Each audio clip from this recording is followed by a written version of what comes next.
Fingerstyle Thursday.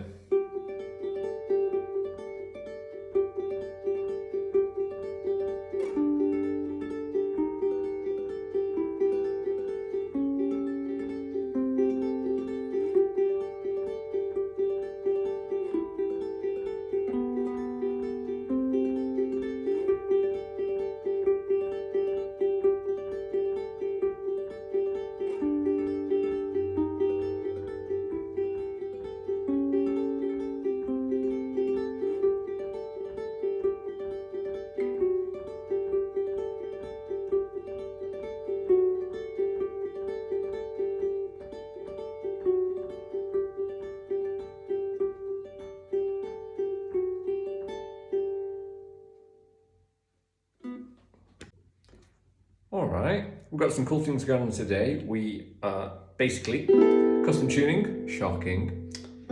Your C string needs to go down to a B, so only one semitone lower. So we should have G, B, E, A. Very moody. We're also in 3/4, so get used to counting lots of threes. And also we're looking at something called chromatic notes. And basically this is where sort of, there's my scale, all the notes I should play of my G major scale.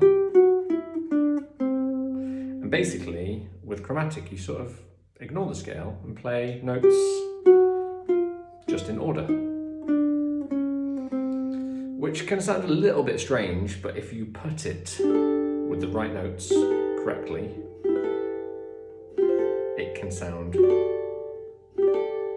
quite nice. Let's have a little talk about our left-hand shapes, okay? There's really only two left-hand shapes that we're going to be looking at. One is a traditional sort of fifth shape, power chord shape on a guitar.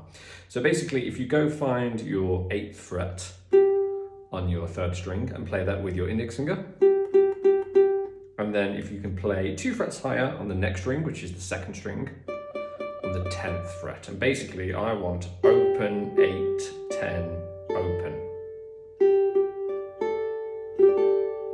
Now, one of the hard things is basically just making sure that you don't mute that open. So these fingers need to be curled always from the knuckle. See how my knuckle's coming down on the string? That's what you want to be, like a hawk, like you've got talons. That's the main thing that we need, okay? So it's either going to be this shape where we've got 2 frets apart, or it's going to be a 3 fret apart shape. If they're 3 frets apart, you're going to use your index and your pinky. So 2, index and ring, 3, index, pinky. So let's talk about our right hand pattern, okay? It's pretty much the same throughout the entire thing. So here I have my nice little 5th shape, my 8 and my 10 here. Right, so basically the pattern, we're gonna pluck the 3rd string with your thumb, and then you're gonna do a 4, 2, 1. So we sort of go 3, 4, 2, 1. 3, 4, 2, 1. So we're going to go 3, 4, 2, 1, 4, 2, 1, 4. And that is the pattern. 3, 4, 2, 1, 4, 2, 1, 4. Now for 2 and 1, I'm using these 2 kids as I usually would. If you were counting it, you're actually going 1 and 2 and 3 and 1 and 2 and 3 and. We only go up to 3 because we're in 3, 4. So to warm us gently into the piece, the left hand isn't going to change for 4 bars, which means you have to play that pattern 4 times in a row. Now, this is quite fast. We really need to hear basically the difference between those 3 strings. You'll find that if your fingers aren't used to it and you try and play it, they might just sort of flop, or you might end up with a clumped, sort of like a, you can't hear the da-da-da. So it's really important that we take this really slowly, and I recommend playing it really slowly to start with. 1 and 2 and 3 and 1 and 2 and 3 and. If that's still too fast, slow it down. 1 and 2 and 3 and 1 and 2 and 3 and. Slow is the best way to get there. Keep it slow. Right, so once we've played 4 bars of that,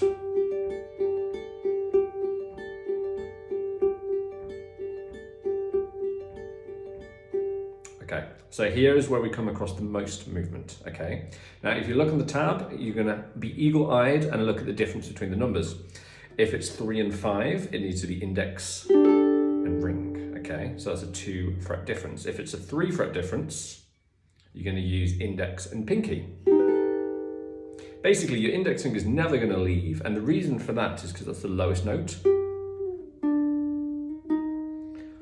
Think of it as your bass player, and we want that note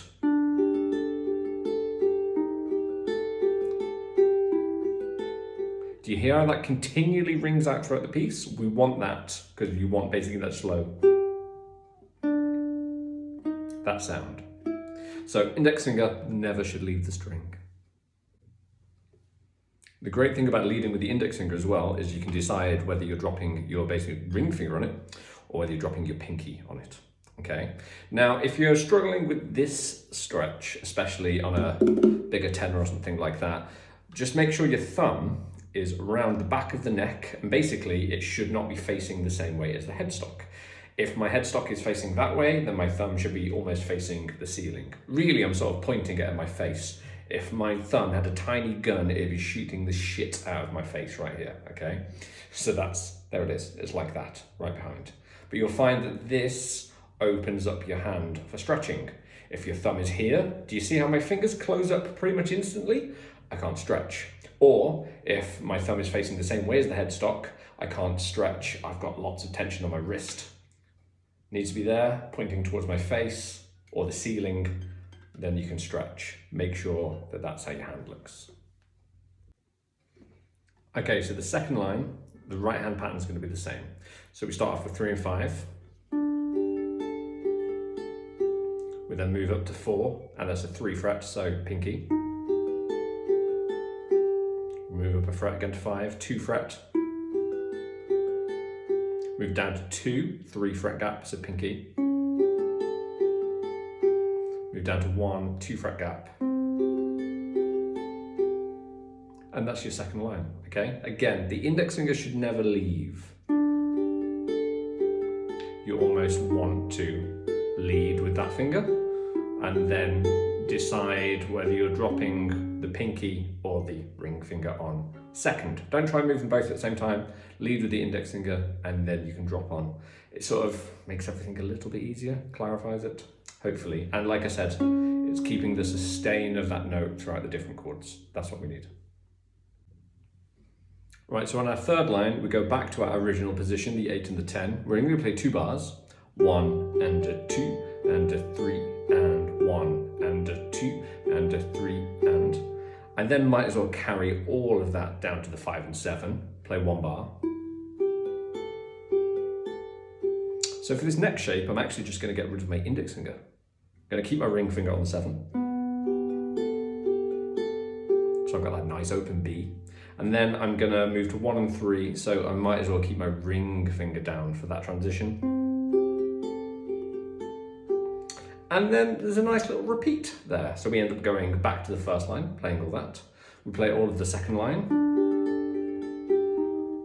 And then, because they're alternate endings, basically you don't play the third line, you go to that last line. Now, because of Instagram, I've run out of time, so on YouTube, I'll go explain the last line. Okay, so the last line, I'm just fucking with you now, okay? So basically, it's a 3 bar pattern, and the first bar is 3 in 3/4, which is what we played. Second bar is exactly the same. Now the second bar, there's 2 things going on. So the left hand, you can either do this stretch position, but actually as we constantly move back to these kids, and because it's at the higher end of the fretboard, if you can, I'd just stretch your index finger down there. Okay, so let's move that to the 7. So you should have 0, 7, 10, open, 0. Open and zeros? 0, 7, 10, 0, or open, 7, 10, open. For both of it, why not? There we go. So basically your first 2 bars, we're normal, and then I'd move down there, and this is only going to go 1 and a 2 and your bar is going to end there. So it's sort of like a really short version of the pattern. So basically we're going to play 3rd string 4, 2, 1, 4. So it sort of feels like we're basically missing a 4-2-1 out. 1 and a 2 and then the bar is over because it's only 2 beats. On the sheet, you'll see that it says 2-4, and that means the time signature changed. There's only 2 beats now. So to count that 3-bar pattern, we go 1 and a 2 and a 3 and 1 and a 2 and a 3 and 1 and a 2 and that is the pattern, okay? I'm playing it 4 times in total, and towards the end, I start to slow down. 1 and a 2 and a 3 and 1 and a 2 and a 3 and 1 and a 2 and 1 and a 2 and a 3 and. So the hardest thing is going from that 1 to 2. 1 and a 2 and 1. That's it.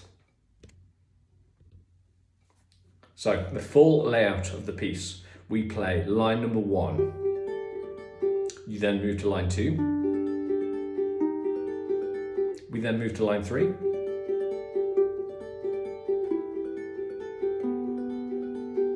Right, now there's a repeat at the end of that, so we go back to line 1, or 4 bars. I then move to line 2. And then basically, because these things will alternate endings, we've covered them before, but they're, you know, if you're not used to them, they look weird. The one with the bracket. So we ignore that ending there, and then we go straight to the last line instead, which is our weird bar of 3, 3, 2, 3, 3, 2. And you'll repeat that, but like I said, I just gradually slow down. Take it slow, have fun.